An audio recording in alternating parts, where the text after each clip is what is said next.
Good evening, Whakalahiatu, and welcome to our bulletin of BCN News for this week. Leading the news this week, the Minister of Health, Honourable Sauni Tongatule, has started the call to the people on the island to take part when the vaccination program will begin in the first week of June. However, some frontline staff are saying that they do need more information about the vaccine. Minister Tongatule was speaking after the announcement by the Deputy New Zealand High Commissioner Nigel Eales at the Makifu Show Day on Saturday that Niue will begin the vaccination program on the first week of June and not after the Cook Islands, as had been announced from Wellington early last week. I acknowledge some of the frustrations people, including the Premier, have felt in terms of the delays in the rollout or the timetable for the rollout. But I confirm that Niuean and New Zealand officials have been working very hard together to address the planning issues and various challenges in getting the vaccines up here. And as of a meeting late last week, we are aiming at a timetable looking at rolling out the vaccines early June. And this will be in parallel with the Cook's activity. Minister Tongatule said that he and his departments will be promoting the COVID-19 vaccination program leading up until the arrival of the Pfizer-BioNTech vaccine on the island. However, not everyone is saying yes immediately to taking the vaccine. BCN News asked 5 frontline staff who work at the airport, and 3 of them said that they would prefer to know more information about the vaccine before making the decision to say yes to the vaccine.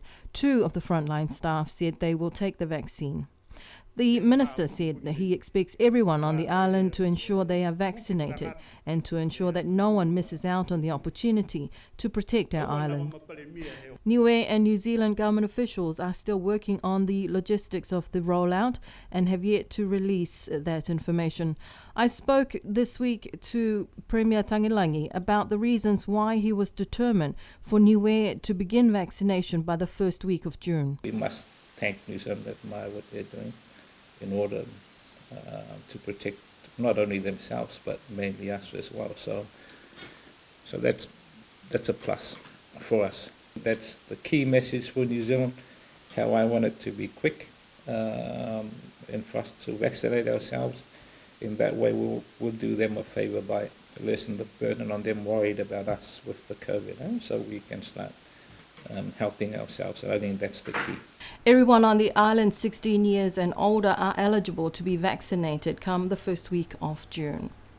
And in our other major story, in 10 days' time, from the 1st of June, the Niue Police will start to enforce instant fines for traffic violations.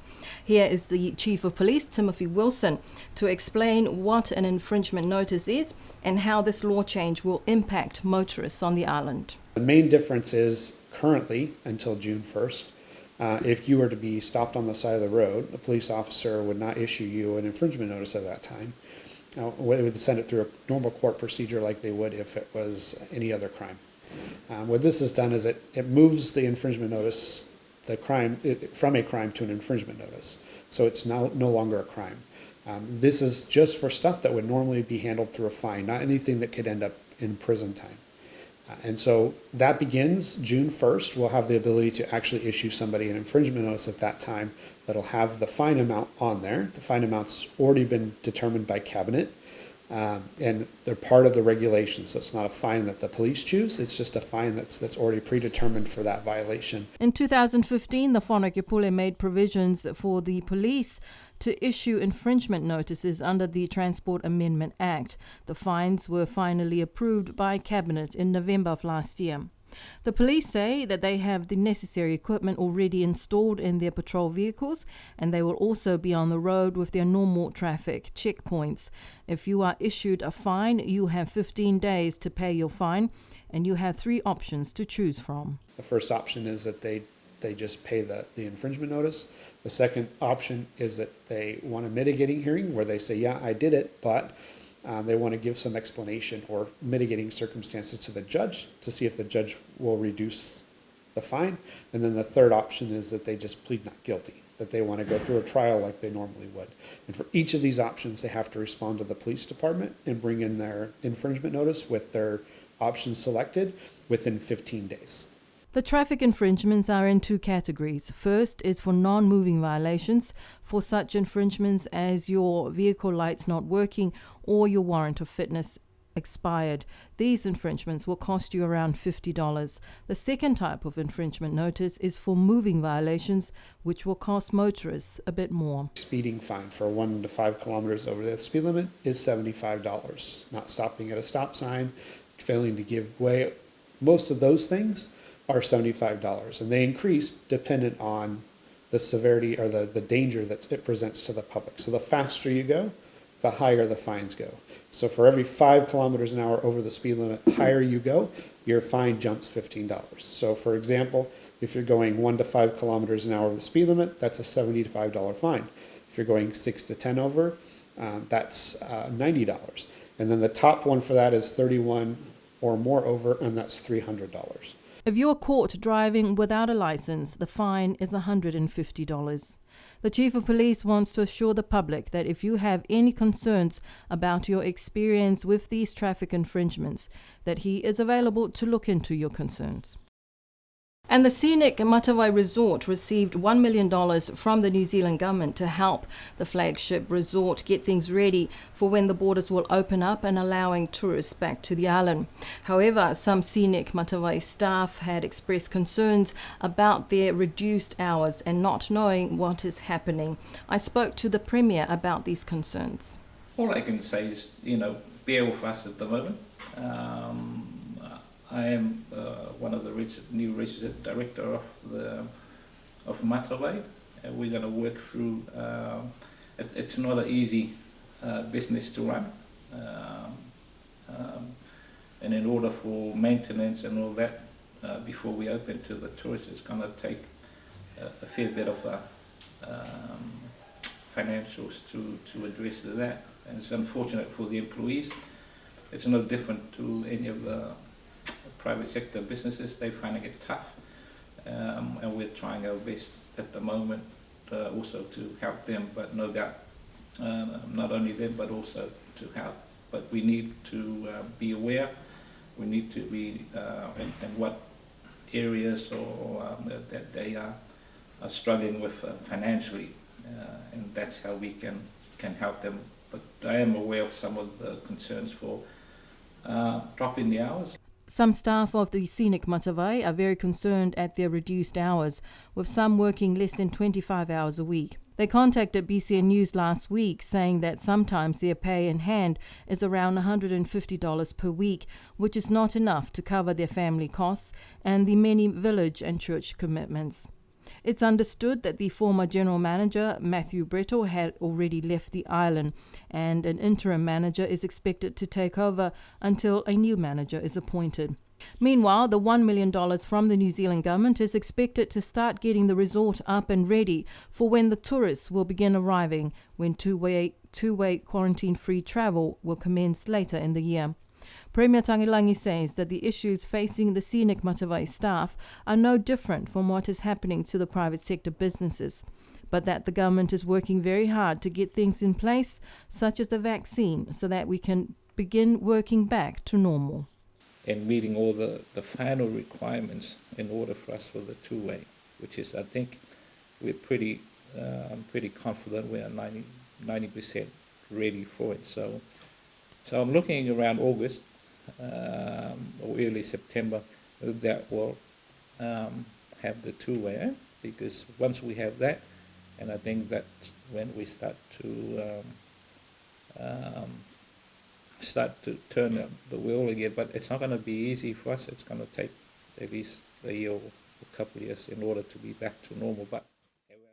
And the government network was disrupted temporarily earlier this week, affecting the main government building and the Niue bulk fuel at Fonuakula.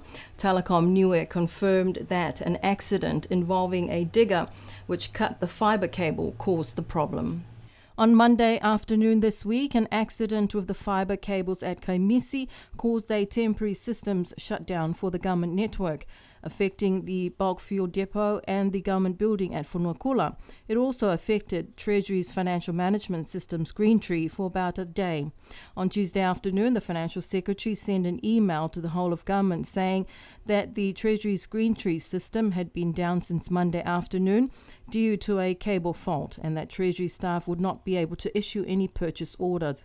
The system was restored on Tuesday afternoon. BCN News contacted the Telecom Board Chairman Avi Rubin this morning, and he said that after speaking with the CEO of Telecom, Brett Collier, it was confirmed that 12 pair and 24 pair fibre cables were cut at about 3:15 p.m. on Monday this week. This was due to the CEO operating a digger for the purpose of installing a pole for construction works. The government connection for bulk fuel to the public service building were affected to the computer service, but that the accident did not affect the 4G system. According to the statement from Telecom Niue, services were restored fully by 10:30 on Tuesday morning. Avi Rubin says that these incidents will be mitigated in future by the installation of the second fibre, which is currently being rolled out in conjunction with Niue Power and the water departments. And about this time last year, the BCN staff, we were still in shock after our studios burnt down in the early hours of the morning of the 19th of May.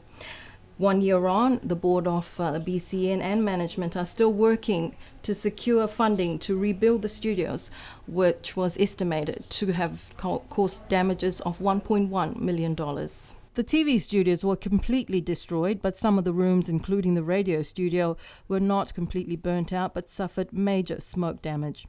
The staff were relocated temporarily to the Emergency Operations Centre for about 3 months, while the main foyer was converted into 2 studios, one for radio and one for TV Niue. Radio Sunshine was up and running 5 days after the fire, and TV Niue was able to be up and running after 1 week, and the BCN team was able to deliver live coverage of the 2020 general elections a week later. The work to clear the rubble and clean the damaged studios were done by contractors and the staff of BCN. Earlier this year, BCN News team received new equipment from the Pacific Corporation Broadcasting Limited and Pacifica TV.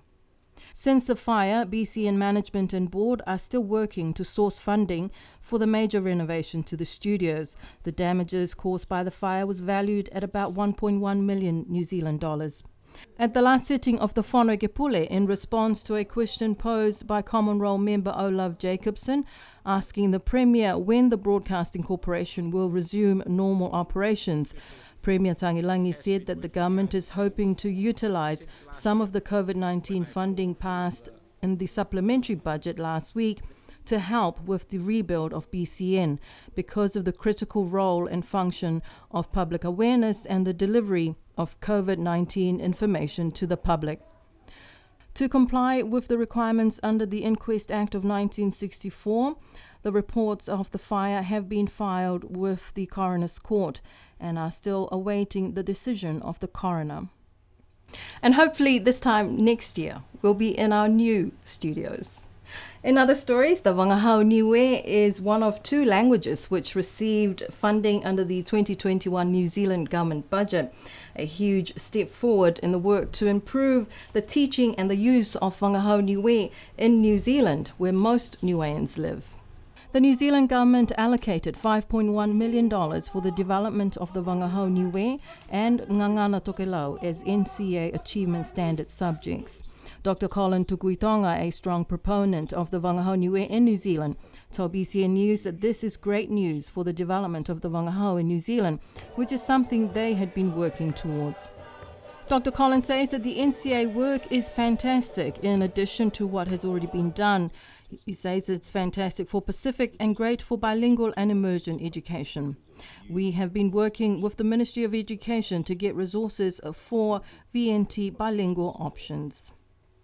According to New Zealand media, Radio New Zealand, the New Zealand government's 2021 budget, a big investment of $108 million has been allocated to support the well-being of the Pacific populations in New Zealand through the rebuild and recovery from COVID-19.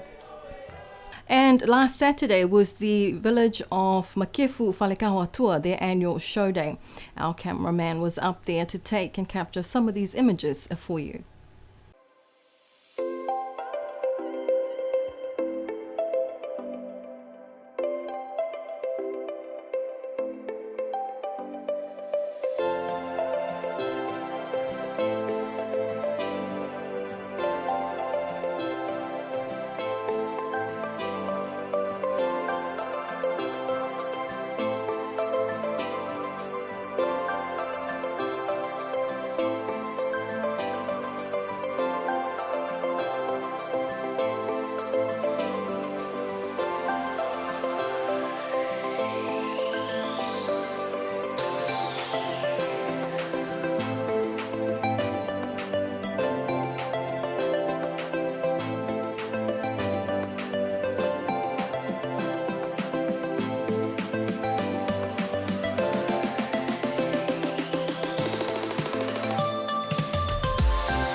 And that's our bulletin of BCN News for this week. Join me again on Tuesday next week for our bulletin in Wangahau Niue.